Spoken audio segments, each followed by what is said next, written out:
Sir మనం ఇప్పుడు అనుకున్నాం ఇంట్లో ఉండి ఈ డే ట్రేడింగ్ చేయొచ్చు అని, ఎలాంటి వాళ్ళైతే ఎలిజిబుల్ అంటారు?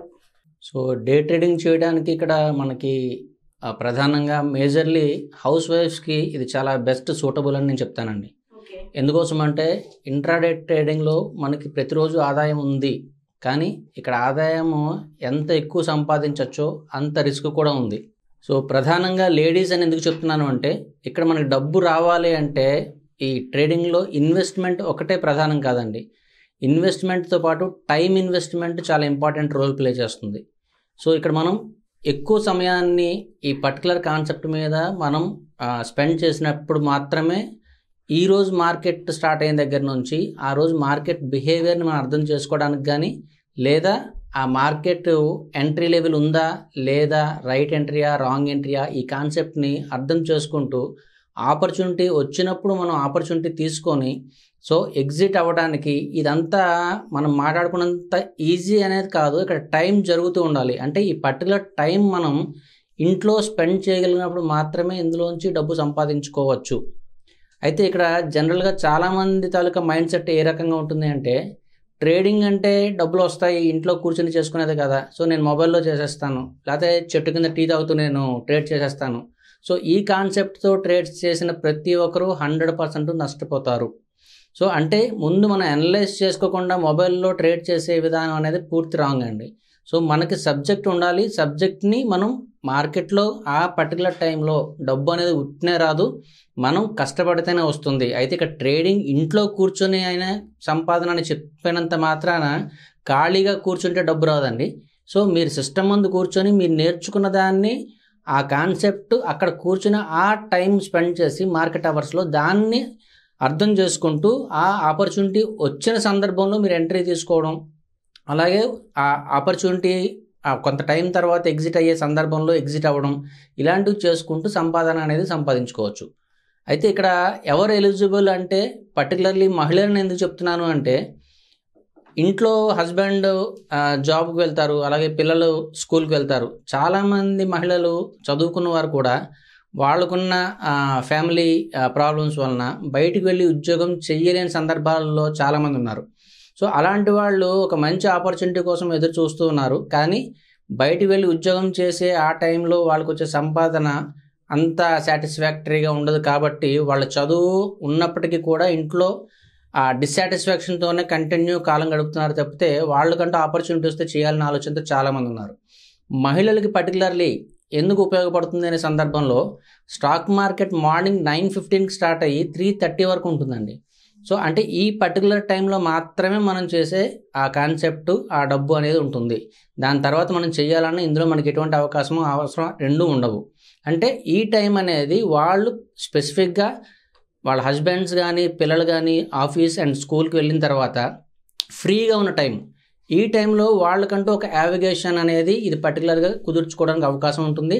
ఆ టైంలో వాళ్ళు ఎక్కడికి వెళ్లకుండా సిస్టమ్ ముందు కూర్చొని వాళ్ళు ఇన్కమ్ సంపాదించుకునేందుకు ఒక ప్రధాన ఆకర్షణ అండ్ ఆ 100% జెన్యూన్ ఇన్కమ్ సోర్స్. దీనికి సంబంధించి వాళ్ళకి ఒక యూట్యూబ్ చేయాలి, లేకపోతే ఇంకొక ఛానల్, లేకపోతే ఇంకొకటి, ఇలాంటి కాన్సెప్ట్స్ ఇంట్లో కూర్చొని సంపాదించుకోవచ్చు అని చెప్పే మాటలైతే ఉన్నాయి, కానీ ఖచ్చితంగా ప్రతి ఒక్కరికి ఆదాయం వచ్చే మార్గం అయితే అన్ని సందర్భాల్లోనే మిగిలిన ఆ సోర్సెస్లో రావు. కానీ ఇంట్రాడే ట్రేడింగ్ అనేది ఫర్ ఎవర్ లైఫ్ టైం ఉన్న ఒక బిజినెస్ ఆపర్చునిటీ.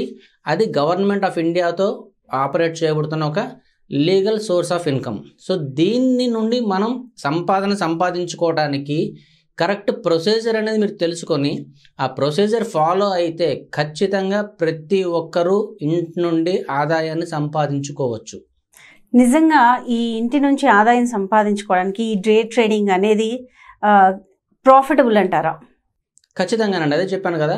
ప్రాఫిటబుల్ అనే కాన్సెప్ట్ ఎప్పుడు వస్తుంది అంటే, ఇన్వెస్ట్మెంట్ ఒకటే పెడితే డబ్బు వచ్చేయాలనే ఆలోచనలో ఉన్నప్పుడు మీకు అది ప్రాఫిటబుల్ కాదు. సో ఇన్వెస్ట్మెంట్ పెడుతూ నా ఇన్వెస్ట్మెంట్కి నేను న్యాయం ఎప్పుడు చేయగలను, సో దానికి మీద నేను శ్రద్ధ తీసుకోవాలి. అంటే నేను చేసే ట్రేడింగ్ మీద నేను శ్రద్ధ చూపించాలి. సో ఎప్పుడు కొనాలి ఎప్పుడు అమ్మాలనే ఆ జాగ్రత్తలు తీసుకుంటూ ఆ మెళకువలు తెలుసుకొని ఆ ట్రేడ్ చేసుకున్నప్పుడు ఖచ్చితంగా లాభాలు అనేది ఇంట్రాడే నుంచి సంపాదించుకోవచ్చు.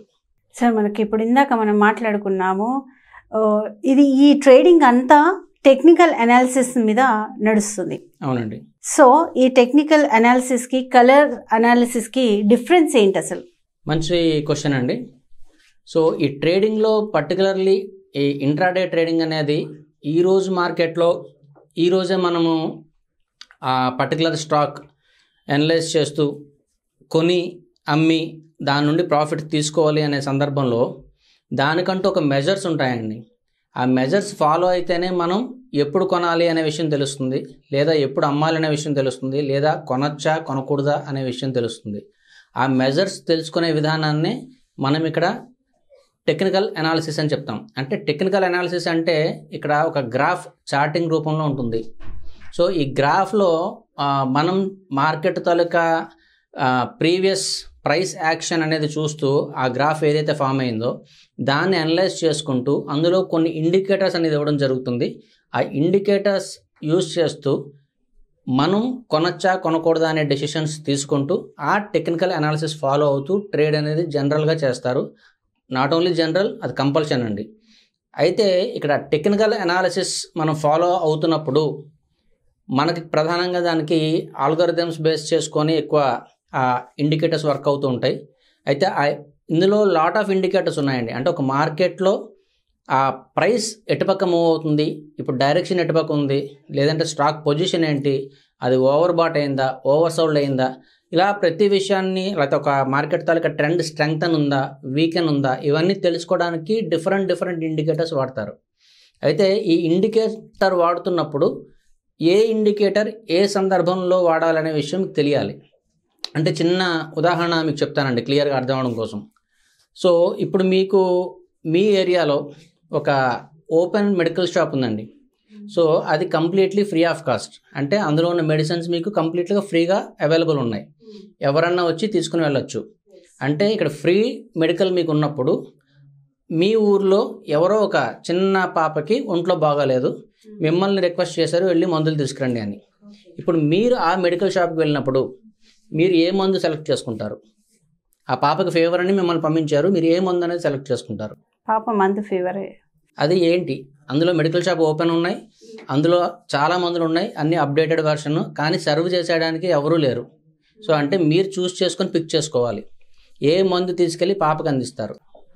పారాసెటమాల్. సో అంటే ఇక్కడ మీకు పారాసెటమాల్ అనేది నాలెడ్జ్ ఉంది కనుక పారాసెటమాల్ తీయాలనే విషయం తెలిసింది. అయితే ఇప్పుడు ఆ పాపకి పారాసెటమాల్ ట్యాబ్లెట్ ఇస్తారా, పారాసెటమాల్ టానిక్ ఇస్తారా?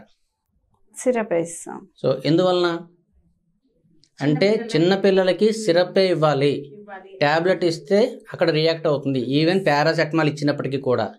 అదే ఒక పెద్ద వ్యక్తికి తీసుకెళ్ళి సిరప్ తీసుకెళ్ళి ఇచ్చామనుకోండి, అతని తాలూకా రోగం నయం అవుతున్నాయంటే అంటే అతనికి ఉన్న స్ట్రెంగ్త్ అనికి ఈ మందు సరిపోదు. అంటే ఇక్కడ విషయం మనకు తెలియాలి ఏంటంటే ఏ పర్టికులర్ క్వాంటిటీ, లేకపోతే అక్కడ ఉన్న ఎంజీ లెవెల్ కానీ, లేకపోతే సిరప్ ఏంటి, అది దేనికి ఉపయోగపడుతుంది. అంటే మినిమం నాలెడ్జ్ లేకుండా మీరు వెళ్ళి ఏదో మందు తీసుకెళ్ళి, సో అమ్మాయికి ఫీవర్ అంటే మీరు కడుపు నొప్పి అలా తీరోజున మందు తీసుకెళ్ళి ఇస్తే రియాక్ట్ అవుతుందండి. అంటే ఫ్రీ టూల్స్ అనేది ప్రతి ఒక్క స్టాక్ ట్రేడర్ కూడా టెక్నికల్ అనాలిసిస్లో ప్రతి వాళ్ళు ప్రొవైడ్ చేసే దాంట్లో ఫ్రీగా అందిస్తూనే ఉన్నారు. కానీ ఏ టూల్ ఏ సందర్భంలో వాడాలనే విషయం మనకు తెలియకపోతే అక్కడ రియాక్షన్ ఎలాగైతే ఇస్తుందో, మనం ఇక్కడ కూడా ఇన్వెస్ట్మెంట్లో మనం ఏదో పెట్టాం కదా, ఏదో టూల్ ఉంది కదా అని చెప్పి ఆ టూల్ చూసి మనం ఇక్కడ ట్రేడ్ చేస్తే మన ఇన్కమ్ కూడా ఇక్కడ ఇన్వెస్ట్మెంట్ కూడా నష్టపోయే ప్రమాదం అయితే ఉంది. సో అంటే ఆ ప్రాపర్ యూటిలైజేషన్ దేనికి వాడాలనే విషయం తెలియాలి. ఇక్కడ ఇండికేటర్స్లో కూడా లాట్ ఆఫ్ ఇండికేటర్స్ ఉన్నాయి, ప్రతి ఇండికేటర్ ఫ్రీగా ఉంది, ఓపెన్ సోర్స్. దాంట్లో బై డిఫాల్ట్ కొన్ని పారామీటర్స్ ఉన్నాయి. ఏ పారామీటర్ ఏ సందర్భంలో ఎందుకు ఎప్పుడు వాడాలి, ఈ కాన్సెప్ట్ తెలుసుకున్నప్పుడు మాత్రమే వాళ్ళు సక్సెస్ఫుల్గా ప్రాఫిట్స్ తీయగలుగుతారు. అయితే ఇది నేర్చుకొని దీన్ని వాళ్ళు ప్రాక్టీస్ చేసి ఇంప్లిమెంట్ చేసి సక్సెస్ తీసుకోవాలి అంటే it takes long time in practical అండి. ఇలా లాంగ్ టైం ప్రాక్టికల్గా మనకి అనిపిస్తుంది కదా, సో దాన్ని షార్ట్ టర్మ్లా మనం అచీవ్ చేయొచ్చు అంటారు? సో ఇక్కడ మెయిన్ నా కాన్సెప్ట్ ఇక్కడే మొదలైంది. సో ఇక్కడ జనాల్లో ఇంట్రెస్ట్తో చాలామంది ఇన్వెస్ట్మెంట్లు తీసుకొచ్చి పెట్టి ఓ ప్రయత్నం చేసి ఫెయిల్ అయిపోయి దీని గ్యాంబ్లింగ్ అనేది క్రియేట్ చేస్తున్నారని ఆల్రెడీ మనం మాట్లాడుకున్నాం. సో అలా కాకుండా ప్రతి ఒక్కరికి అందాలి అంటే చదువుకున్న వాళ్ళు ఉన్న ఎవరైతే ఉన్నారో ఈ టెక్నికల్స్ కానీ ఫార్ములాస్ కానీ వాళ్ళకి అర్థమవుతాయి. సో వాళ్ళు దాన్ని అర్థం చేసుకొని వాళ్ళు అప్లై చేసి సంపాదించగలరు. వేరే చదువు లేని వాళ్ళకి కూడా డబ్బు అనేది అవసరం ఉంది. వాళ్ళకి స్టాక్ మార్కెట్లో డబ్బు కావాలని అనుకున్నప్పుడు వాళ్ళకి ఈ నాలెడ్జ్ లేనప్పుడు వాళ్ళు ఏ రకంగా ఈ సోర్స్ నుంచి సంపాదించుకోగలరు. సో వాళ్ళని ఉద్దేశించి నా కాన్సెప్ట్ని నేను డిజైన్ చేయడం జరిగిందండి. సో అంటే ఇక్కడ ప్రధానంగా ఈ టెక్నికల్స్ అనేది ఈ కన్ఫ్యూజింగ్ ప్యాటర్న్ కానీ ఈ ఫార్ములాస్ కానీ ఈ క్యాలిక్యులేషన్స్ కానీ నథింగ్ ఏమీ నాకు రావండి, నేను చదువుకోలేదు అనుకున్న పర్సన్ కూడా స్టాక్ మార్కెట్లో సక్సెస్ఫుల్గా ఎర్న్ చేసుకోగలడు అని ప్రూవ్ చేయడానికే నా మ్యాప్ సాఫ్ట్వేర్ అండి. Technical analysis versus colour analysis. So ఇక్కడ జనరల్గా మనం ట్రేడ్ చేస్తున్నప్పుడు ఇంట్రాడే ట్రేడింగ్లో ప్రతి ఒక్కరు ఫాలో అయ్యేది టెక్నికల్ అనాలిసిస్ అండి. ఇక్కడ మీరు ఈ చార్ట్ ఏదైతే చూస్తున్నారో ఈ చార్ట్ మీరు చూసినప్పుడు ఇక్కడ మనకు ఒక గ్రాఫ్ కనిపిస్తుంది. సో ఈ రకంగా మనం స్టాక్స్ సంబంధించి టెక్నికల్ అనాలిసిస్ అనేది వాడుతూ ఉంటారు. సో ఇందులో డిఫరెంట్ కైండ్ ఆఫ్ ఇండికేటర్స్ మనకి ఇక్కడ కనిపిస్తున్నాయండి. సో ఇక్కడ ఇందులో బాలింజర్ బ్యాండ్ అని ఒక ఇండికేటర్ ఉంది. అలాగే ఇక్కడ మీరు చూసినట్లయితే మ్యాక్డి అనేది ఒకటి ఉంది.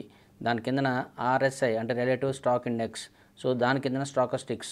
సో ఇలా డిఫరెంట్ ఇండికేటర్స్ని ఇక్కడ వాడుతూ ఈ స్టాక్ తాలూకా ప్రైస్ ఎటుపక్క వెళ్తుంది, డైరెక్షన్ ఏంటి, మనం కొనొచ్చా కొనకూడదా, ఇలాంటి కాన్సెప్ట్స్ని వాళ్ళు అర్థం చేసుకొని సో ఒక సర్టెన్ లెవెల్లో వాళ్ళు ఈ కండిషన్స్ ఏవైతే ఈ ఇండికేటర్స్ యూజ్ చేస్తూ వాళ్ళు సెట్ ఆఫ్ పారామీటర్స్ ఒక రీచ్ అయిన తర్వాత ఎంట్రీ అని అనుకుంటారో ఆ కండిషన్స్ అన్నీ మీట్ అయిన సందర్భంలో వాళ్ళు ఎంట్రీ ఇవ్వడం అనేది జరుగుతూ ఉంటుందండి. అయితే ఇందాక మీకు చెప్పినట్లుగా టెక్నికల్ అనాలిసిస్ అనేది lot of confusion subject and అది మీరు అర్థం చేసుకొని దాన్ని ప్రాక్టీస్ చేసి చేయాలి అంటే it takes long time. So అది కామన్ మ్యాన్కి ఇది టెక్నికల్ అనాలిసిస్ గురించి చెప్పాలంటే మాత్రం అతను పూర్తిగా సక్సెస్ పొందే అవకాశం అయితే చాలా చాలా తక్కువ. అయితే ఇప్పుడు కలర్ అనాలిసిస్ ఎలా ఉంటుందనేది ఒకసారి చూద్దామండి. కలర్ అనాలిసిస్లో మీరు ఇక్కడ గ్రాఫ్ చూసినట్లయితే సింపుల్గా మీకు ఇక్కడ ఓన్లీ ఇందాక మీకు చెప్పినట్లుగా 3 కలర్స్ మాత్రమే మనకు కనిపిస్తున్నాయి. సో ఈ 3 కలర్స్ మీరు చూసినట్లు ఇక్కడ సింపుల్గా ఒక బ్లూ కలర్ అని and white colour and red colour, ఈ 3 కలర్స్ బేస్ చేసుకొని మనం అనలైజేషన్ అనేది ఈ కలర్ అనాలిసిస్లో ఉంటుంది. దీంట్లో మీరు ఎనీ అదర్ ఇండికేటర్ ఏమి కూడా ఇక్కడ మనం వాడట్లేదు. అయితే ఈ కలర్ అనాలిసిస్ ఏ రకంగా ఫామ్ అవుతుందనే విషయం ఒకసారి మనం ఆలోచిస్తే ఇక్కడ మీకు ఇందాక చూపినట్లుగా ఈ టెక్నికల్ అనాలిసిస్లో ఈ డిఫరెంట్ ఇండికేటర్స్ ఏవైతే వాడుతున్నామో సో ఇలాంటి ఇంపార్టెంట్ ఇండికేటర్స్ ఏదైతే మనకు ఉపయోగపడతాయో స్టాక్స్ అని పర్ఫెక్ట్గా ప్రెడిక్ట్ చేయడానికి ఆ indicators lot of indicators different indicators certain perfect parameters behind work అవుతూ ఈ సాఫ్ట్వేర్లో మనకి ఫ్రంట్ ఎండ్లో ఓన్లీ కలర్స్ అనేది చూపిస్తుంది. అంటే ఇక్కడ ఉన్న కండిషన్స్ ఎవరైతే టెక్నికల్ అనాలిసిస్ ఫాలో అవుతూ చేస్తారో వాళ్ళు ఫాలో అయ్యే సిస్టమ్నే ఇక్కడ కూడా సాఫ్ట్వేర్ ఫాలో అవుతూ అది మనకు కనిపించకుండా బిహైండ్ సాఫ్ట్వేర్ వర్క్ అవుతూ మనకి సింపుల్గా ఫ్రంట్ ఎండ్ స్క్రీన్లో ఈ కలర్స్ మాత్రం చూపిస్తూ మనకి కన్ఫ్యూజన్ లేకుండా మనం ఒక బెస్ట్ డైరెక్షన్ని మనం ఒక డెసిషన్ని తీసుకోవడానికి ఈజీనెస్ అనేది ఇక్కడ క్రియేట్ చేస్తుంది. సో ఇది మన సాఫ్ట్వేర్కి ఉన్న గొప్ప అడ్వాంటేజ్ అని చెప్పొచ్చు. ఎందుకంటే కలర్స్ అనేది చాలా సింపుల్, ఉన్న కలర్స్ ఓన్లీ 3 కలర్స్, దీన్ని ఐడెంటిఫై చేస్తూ మనం స్టాక్ ట్రేడింగ్ చేసుకున్నట్లయితే పర్ఫెక్ట్గా ఈజీగా అండ్ ఎమోషనల్ ఫ్రీగా ట్రేడ్ చేసుకోవచ్చు అని చెప్పొచ్చు.